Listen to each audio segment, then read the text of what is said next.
বন্ধু বন্ধু মানে যার কাছে নিজের সবকিছুই নিঃসংকোচে রাখা যায়। ভেঙে গেলে ভাঙিনি বলে সাহস যোগায়, শক্ত হয়ে জোরের দিনে দেয়াল হয়। যে আমার ভালো কাজের প্রচার সম্পাদক আর মন্দ কাজের শাসনের স্বরে বিদ্রোহী কবি, আবার গোপন রাখার বিশ্বস্ত রবি। বন্ধু যার কাছে আমি একের ভিতর সব, যেখানে আমাকে মেপে কথা বলতে হয় না, আমাকে ভাবতে হয় না আমার কথার বাদ আছে। আমার সব কুকর্মের সাক্ষী যেমন বন্ধু, তেমন গোপন রাখার ব্যাংক। মান অভিমান সব সম্পর্কেই থাকে, কিন্তু বন্ধুর কাছে মান অভিমান মানে সকালে চায়ের কাপে শুরু, বিকেলে খেলার মাঠে শেষ। প্রিয়জনের সাথে দেখা করতে যাওয়ার সময় যার নতুন শার্টটা আমার গায়ে উঠিয়ে দে, যার সানগ্লাস আমার চোখে মানাবে ভালো বলে এগিয়ে দে, সে আমার বন্ধু। ভালোবাসার মানুষের সাথে বিচ্ছেদের পর বুক ভরে নিঃশ্বাস নিয়ে কান্না করতে করতে মুখ বুজে দেওয়া বুকটা আমার বন্ধু।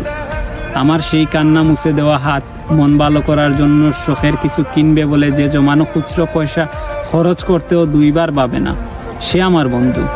অর্ধেক বিস্কুট কেড়ে খাওয়ার জন্য একটা বন্ধু লাগে। আমার প্রচণ্ড রাগের মাথায় বোকা খাওয়া কিংবা মার হজম করে বুকে টেনে নেওয়া মানুষটা আমার বন্ধু। সুখের ভাগ দ্বিগুণ করতে আর দুঃখের ভাগ কমিয়ে অর্ধেক করতে হলে একটা বন্ধু লাগে। বন্ধু হলো আরেকটা ছাড়া বট গাছ, আরেকটা ভাই। কারো কারো ভাইয়ের অভাব পূর্ণ করার জন্য বন্ধু লাগে। ভাই বন্ধু না হলেও রক্তের সম্পর্ক ছাড়া বন্ধু ভাই হয়ে যায়। আমি সামান্য ব্যথা পেলে তার বুকে গিয়ে থির লাগে। আমাকে কেউ আঘাত করলে যার শরীর রক্ত গরম হয়ে যায় নিমিষেই, আমার আঘাতে দ্বিগুণ করে ফিরিয়ে দিতে যে মরিয়া হয়ে যায়, সে আমার বন্ধু। সবার জীবনে একটা বন্ধু লাগে। মা ছাড়া যেমন ঘর ফাঁকা, তেমন বন্ধু ছাড়া বাহিরটা জীবন। যার জীবনে একটা ভালো বন্ধু নেই, সে যেন জীবনের কাছে খুব এতিম।